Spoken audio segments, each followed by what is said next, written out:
Welcome to the Pastured Pig Podcast, where we share the successes and challenges of raising pigs on pasture. We talk to producers all over the country, from small homesteads to large commercial pasture operations. Whether you're new to pastured pigs or have been raising hogs for decades, we hope you hear new ideas and new perspectives on pasturing hogs. Here's your host, Troy McClung. Well, hello, everybody. Welcome back to another episode of the Pastured Pig Podcast. I'm excited to hopefully get back into a groove. I think we may have figured out a recording situation. I'll actually let you all be the judge of that. So if you hear some things you don't like, I know that the audio is a little different. There's actually just a tiniest little bit of tinny sound is what I'd call it, just because of some of the reverberation we have with our recording setup. But give me feedback at the website, redtoolhouse.com. You can let me know what you think as far as if it's unbearable, if there's a specific issue. But I think we've got it figured out. I've got some interviews lined up again. I really encourage you all to reach out to me if you wanted to be interviewed or had a topic. Again, it's been several months. If I've overlooked your name, it's not intentional. So by all means, reach out and let me know, and we'll get you scheduled. I'd like to get back into, like to finish this year with a lot of episodes and get some things pushed out there for you all. Well, as far as updates goes, I feel like since I waited months and months to give you updates and then unloaded on you last week, that really much hadn't changed in the last 7 days. So I feel like I really don't have much to update you on. so we'll dispense with the pleasantries of updates, and let's just dive straight into our interview. Today I have on the podcast a gentleman by the name of Matthias Pitts. And he's got a unique story. I mean, that's what I like about this. It seems like everybody's got a unique story, but I like the way he started his farming endeavor a couple years ago, polyculture, trying to doing a lot of different things. Ended up moving to a different tract of land, and really wanted to go full bore into pigs. Pardon the pun. And so he describes that and talks about how he looked at the land, saw how the land was going to be more conducive for pigs than his polyculture. So I won't give away any more of the secret sauce there. I'll let him detail all of those choices that he made and some of the parameters he was looking at when he decided to switch to hogs. So without any further ado, let's jump right in and talk to Matthias. But as I mentioned, Matthias is in Michigan. And God bless him, he is standing out on the porch in 33-degree weather because he has some young ones that are a little irate right now, and he is being sacrificial for the sake of the podcast. So I appreciate you doing that. Hope you don't freeze. Oh, absolutely, man. So I have to ask all my Michiganders, are you a Yooper or are you a mainland Michigan? Or what's the opposite of the Yoopers? Yeah, so we're in the Lower Peninsula. Our dream would be to be in the UP, but we've traveled there several times. But no, we're just if you know where Saginaw, Michigan is, we're probably 20 minutes south of Saginaw, right near Lapeer. Okay, yeah. I've not been in that area, but I'm familiar with where that is geographically. So you all get a little bit of a winter up there, then, don't you? Oh yeah, I mean we're definitely not, and it's they've got record levels of snow in the UP right now. Yeah, wow. But we have yet to see any, so okay. Yeah, it doesn't get too bad. All right. Well, very good. So I want to dive right into your setup. You had kind of a unique story, so I'd like to talk more about your backstory than what we normally do on the Pastured Pig Podcast, just simply because I find it fascinating, and I love the idea of adaptation. It's always one of those things with anything, especially farming. It's always think fastball and adjust for the curve type of situation. So it sounds like you sounds like you guys kind of had that scenario. So if you would back up a little bit and kind of give me an overview of the last couple of years.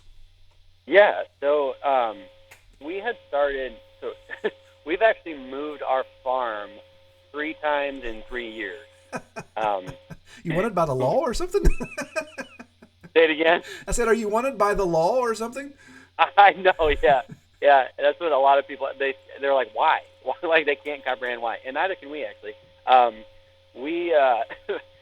We started off in Holt, Michigan, over near Lansing, because my full-time job, I'm a worship pastor, and I was at a church in Lansing, and we started part-time farming there in 2018 and decided that, if we were going to keep homesteading and farming, that we needed to make a little bit of money doing it in order to just kind of break even on the cost and whatnot. And so we had initially started growing vegetables, and that's actually all we did the first year. This is awesome. My dog's going to be barking instead of my children being crazy. Such is life, brother. Yeah. So we had done that, started raising vegetables and growing all those. Got into the no-till kind of permaculture style of gardening, and had a great time doing it. Made just a little bit of money here and there to offset some of the costs of our chickens, and we had started rabbits as well. And that's kind of where the name came from, Hares and Harrows. And then the following year, we had felt this kind of push to do more. And so we went ahead and started figuring out how we were going to start a full-time farm and leave our full-time job in order to do that. And so a buddy of mine was like, hey, he's kind of a business consultant, but he said, hey, a lot of our clients, they've been getting into crowdfunding.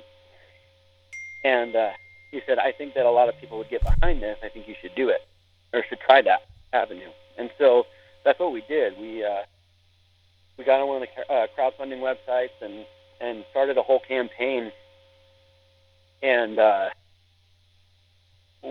actually wound up being far more successful in that than we thought we were going to be. Because it's kind of weird just pitching, hey, we're going to do a farm. We did CSA shares, and so that's kind of what we told people we were going to be doing and all that. And so after that whole campaign happened, we got fully funded, and we bought all the materials.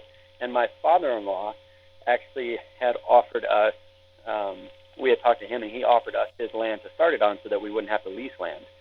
And so we packed up we sold our house, packed up the whole farm, all the chickens, rabbits, all the animals, everything, packed up, moved it over to his property. He was on 10 acres, or he is on 10 acres. And then, we built an 80 by 20 greenhouse as a tomato and cucumber house. And then we did a 27,000 square foot no-till garden. And then we raised meat birds. I had kind of, as in the winter beforehand, been doing a lot of research on raising meat birds and egg birds to have that be a couple of our enterprises. And of course, came across Joel Salatin and all his methods and whatnot, and a lot of his books. So just spent a lot of time reading in those books and doing a lot of research on YouTube and just looking at all the stuff that he has put out with that, and then talking to other people who have done those same things and whatnot. So that's kind of what we did. And just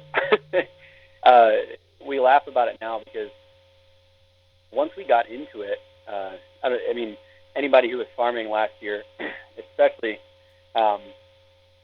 in the Midwest, knows that it was a hard farming year. And so we had kind of this joke around every farmer's market that we were at. All the experienced farmers were like, you guys picked the absolute worst year you could have to start your farm. Right. And we all had a good laugh about it, but there was so much truth to it. Like, it was just a hard year. We really struggled. We had tons and tons of rain, and it stayed pretty cool all the way up into the 3/4 of the way into June. And so we were struggling with all of our crops and whatnot. And of course, because of how the weather had behaved in early February, late March, there was a really high raccoon population, and so we actually lost 55% of our meat bird flock last year. Oh my goodness! Wow. Which was nuts, yeah. And we could not keep them out. We actually wound up just harvesting and taking them to the processor earlier than we had anticipated because it would give us that year. But we did. People knew that people were very supportive. We didn't have very much backlash at all. Everybody understood. They knew that it was a startup. They knew that that what they were supporting, and they knew we had set up CSA agreements with everybody, and so everybody was just more than happy to support the farm. They kept saying, a lot of them said, we wanted to support a business, and the vegetables and chicken were just a perk. Yeah. So it was just like we were so unbelievably humbled by everybody's grace about it all. But needless to say, with all that happening, we wound up looking for another full-time job to kind of regroup and kind of reset from last year. And our friends, good friends, our best friends that we've known forever, they were moving out of their house, but they didn't want to lose connection with the property. And so, they said, hey, do you want to buy our house? And we were like, yeah, it's a almost 12-acre property, I think. It would still allow us to pursue our farming goals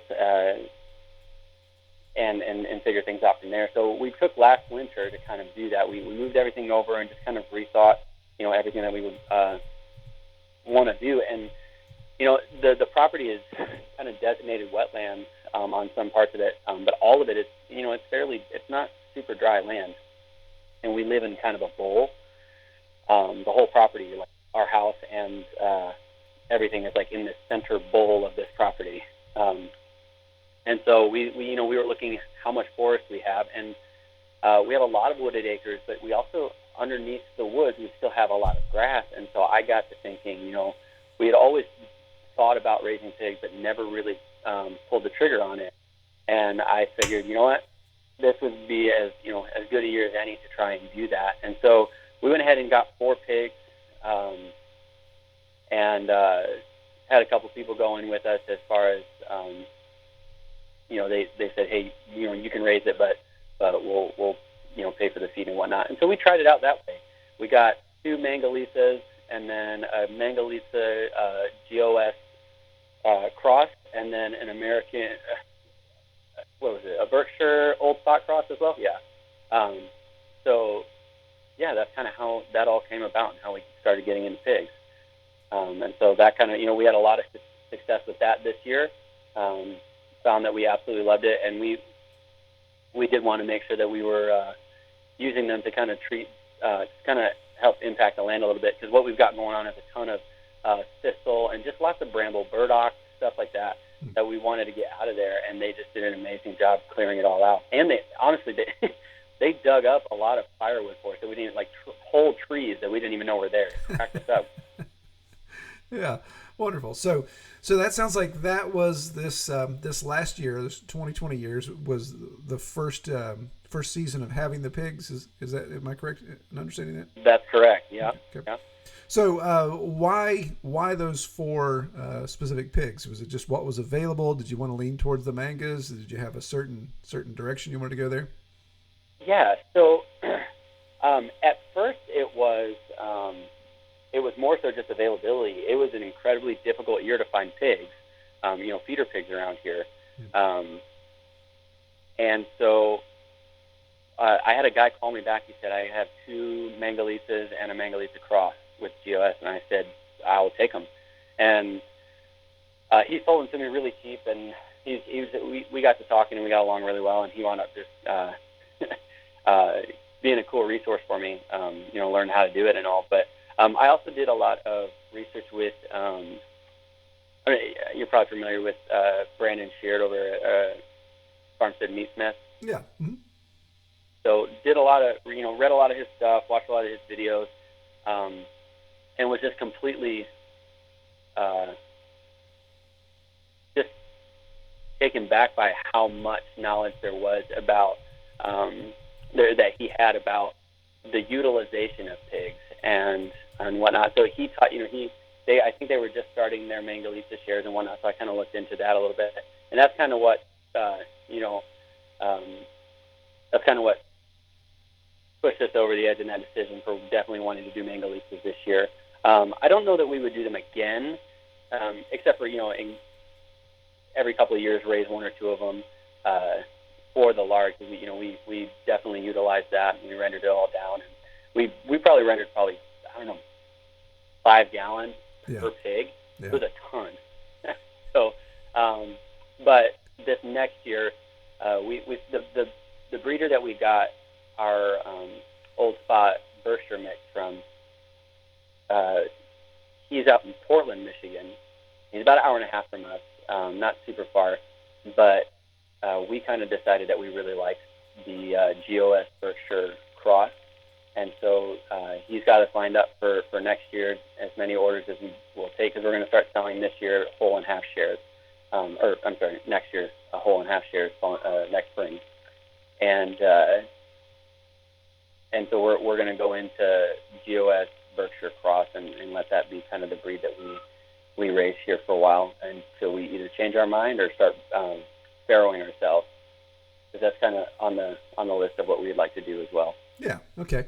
Let's back up for a second, if we could. I think maybe I understand why, but if you would just explain. So you'd mentioned that you probably wouldn't do manga again, or maybe just every other year or every couple of years raise one. Was it because it was just too much lard? It didn't get the finish you liked there?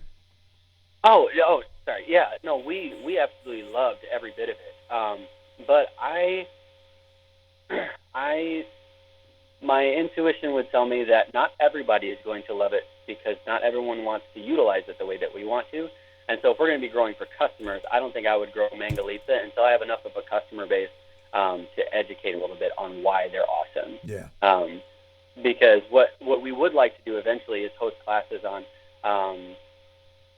kind of do what Farmstead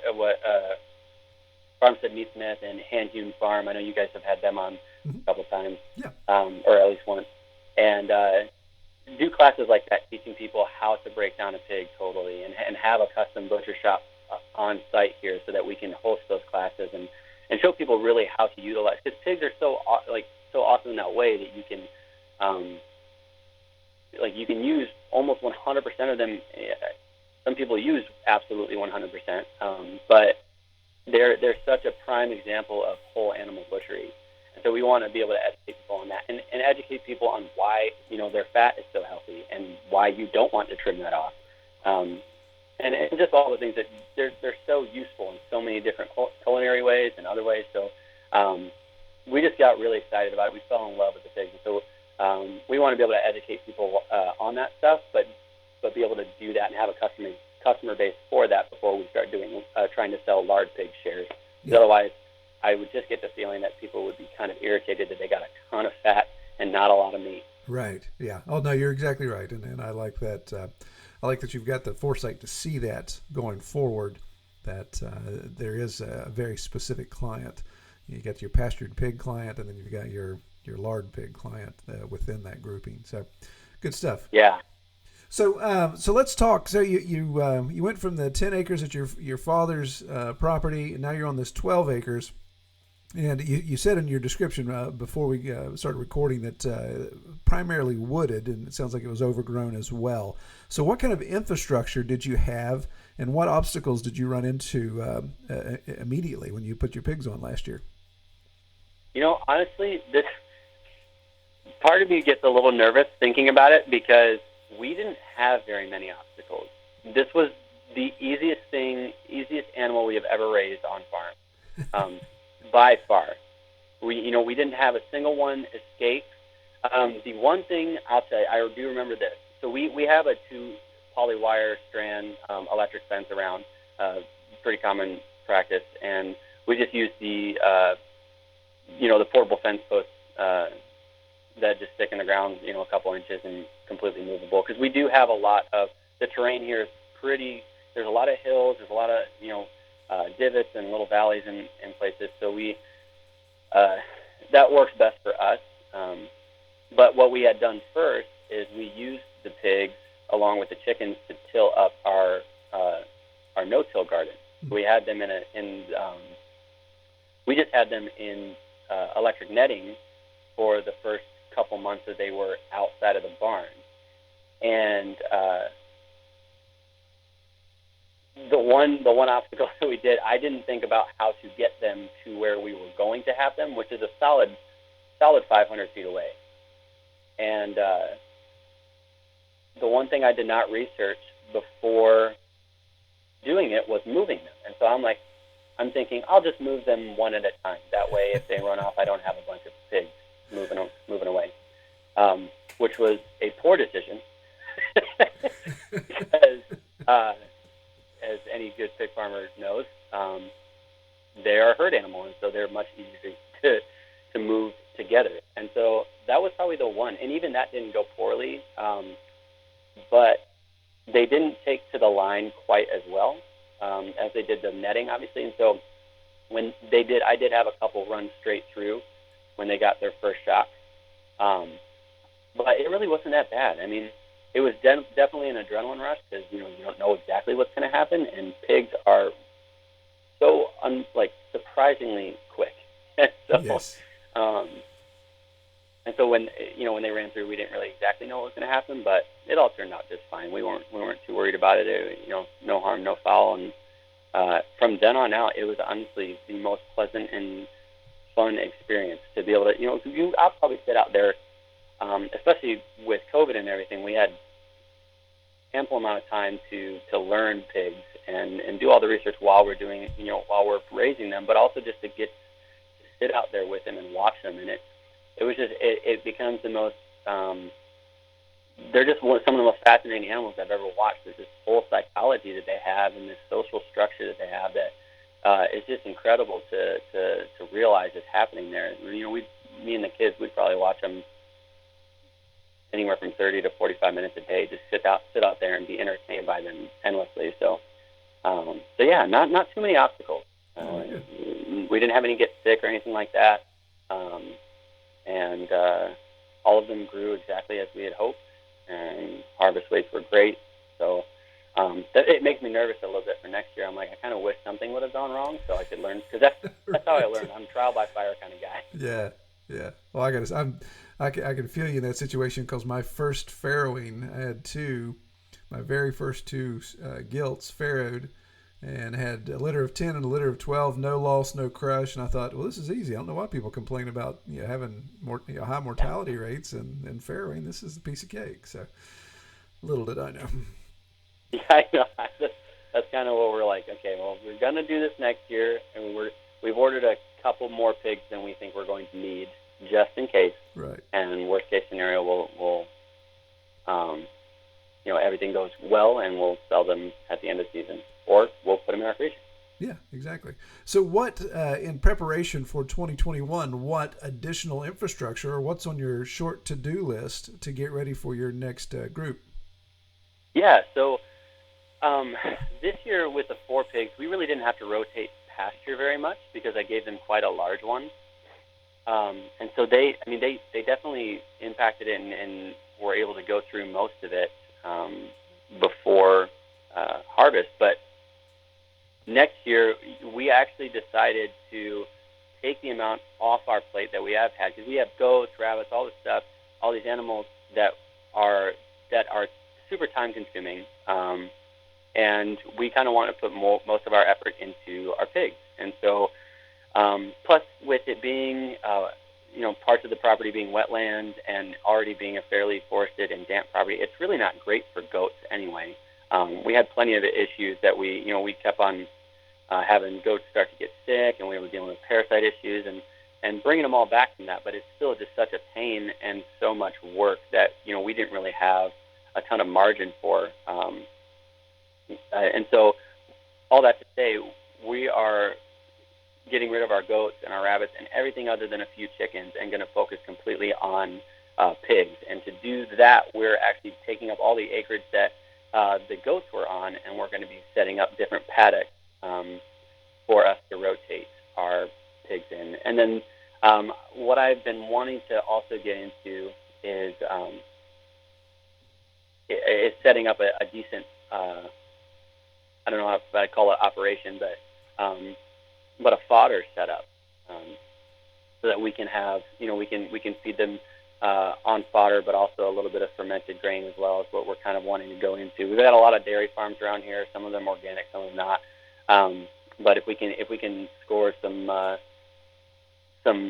whey and some byproduct that we can ferment some of that stuff in, some of those grains in, then we would love to do that. Yeah. Along with the fodder. Yeah, I like that. That's a good plan. So since you're starting next year without farrowing and you're going to finish prior to bad weather, it sounds like you don't need to do a lot of infrastructure. What, as far as buildings go, what is your water situation like in these pasture areas? Yeah, so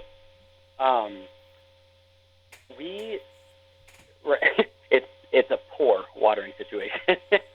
It's not bad. The pastures are a lot of the pasture that we're going to be doing is right outside our door. It's maybe a 50-foot walk to where those pastures are. So for the time being next year, we're going to just be carrying 5-gallon buckets and filling up waters that way. Probably doing the 55-gallon drum with the pig watering nipples and doing those. That's kind of what we're planning on doing, having a couple of those out there with them, because we're not planning on doing any more than 12 pigs, including our own. So the one lesson that we learned from last year is start small, and when things grow, when the need for your business to grow is there, then grow it. But so that's what we're trying to do. We're trying to start really, really small. And then as things grow, we'll buy more pigs, we'll buy more infrastructure and stuff like that, but not trying to start off with, we're definitely not trying to bite off more than we can chew. So yeah, the watering, we'll just do those 55-gallon drums and then fill them up with 5-gallon buckets, except for, where we can reach hose. We've got quite a bit of water hose dragged out even to where they're at right now, so we should be solid there. So that's kind of our watering setup. Yeah. Okay. So with next year, I don't know if you said it or not. How many pigs are you thinking about running next year? Yeah. So about 12. Okay. No more than 12. That's kind of what we decided. We said 4 was awesome, and we absolutely loved it. We think we can handle 12 as kind of a step up and see, how. If 12 is too much, then maybe the next year we do a little less. I'm happy with my job that I have now, and so farming is a dream of ours. And doing it full time would be a dream, but we're happy with where we're at now, so we're not in a rush to get there. If that's where we feel like God opens up some doors for us to be able to do that, then we will. And if not, then we're perfectly content just doing a small operation and educating people and doing things, doing our part to help kind of fix the way that our food is grown. Yeah, very good. So, very good. So as far as, with 12 hogs with holes and halves, anywhere from 12 to 24 customers in that situation. So I know you'd mentioned you moved. I wasn't quite sure if the 10 acres you were on was close to where you are now near Saginaw. But from Lansing to Saginaw, that's a pretty good stretch. So how are you obtaining, what's your plan for obtaining a new customer base there? Yeah, so where we were, the 10 acres is about an hour and a half from where we're at now, like right in between Lansing. It's kind of like a weird triangle. We were our 10 acres was in Howell, Michigan before. And we've had a lot of customers from last year reach out and say, if you do anything this year, we know you're away, but if you do anything this year, let us know. And then we've actually, the church that I'm at now is actually quite a large church, and a lot of people are really starting to get into, localized farm, local farm food and trying to find, pasture-raised meat anywhere they can, grass-fed beef, pastured pigs, all that stuff. So just had a lot of interest. That's kind of what made us decide to kind of take a leap again and maybe try selling them again, was because we had a lot of people asking about it. And it's just kind of word of mouth and whatnot. So I put it out on social media, hey, we're thinking about doing this, and immediately I had, probably within an hour, I had 9 people say, hey, sign us up. or at least let us know what you're doing. And then we had some more saying, hey, we're thinking about it. Let us know when you get closer to there, and we'll see where we're at. So, yeah, I don't think that we'll have a problem selling, 8. I think 8 pigs is what we want to sell. Keep 2 for ourselves, and then have a couple extra just in case we have extra customers or anything like that. So, yeah, very good, very good. So you had mentioned doing some fodder and doing some other alternative feed sources there. Is that something you think you're going to start this spring, or are you going to go conventional and then work your way into that? Yeah, so we started actually, our whole thing was we're not certified organic by any stretch of the means, but any of our animals have certified organic non-GMO feed, and if we can help it, we do no soy. And so we were lucky enough this year with our pigs. We had started them on conventional feed. It was an organic non-GMO conventional feed, and we had some.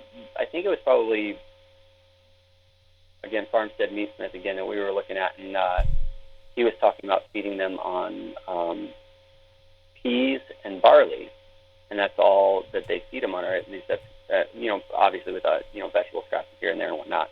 And so I tried to find peas everywhere. I could not find them. Definitely not organic, but I couldn't find both peas, period. But what I did find was corn, oats, and barley. And so the feed guy that we had was just ordering a ton of that just for us. And so we had an ample supply of that we were soaking to ferment a little bit. And then the only thing that we think that will probably change is eventually I would love to have a grain mill of some sort here so that we can kind of process it down into more of a powdery substance, because right now the oats and the corn seem to digest really well, and all the food scraps that we give them, which is ample amounts, because our garden had a ton of we just had a great year in our garden, so they got to eat really well as well.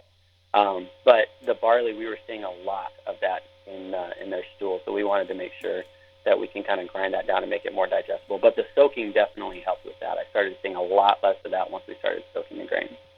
Yeah, that's something we just did new this last year, and it's been dramatic difference of soaking and fermenting.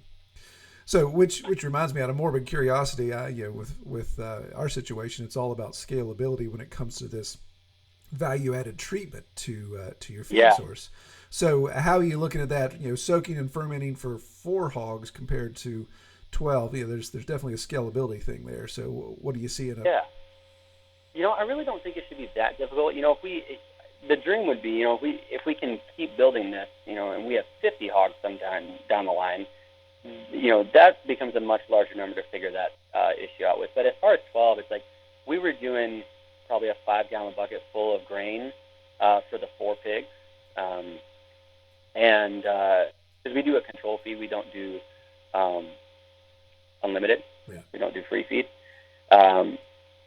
And maybe 1 or 2 of those buckets. So, scale that up to 12, and you got 3 to 6 buckets.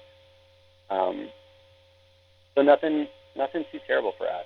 Yeah. At least for the next year.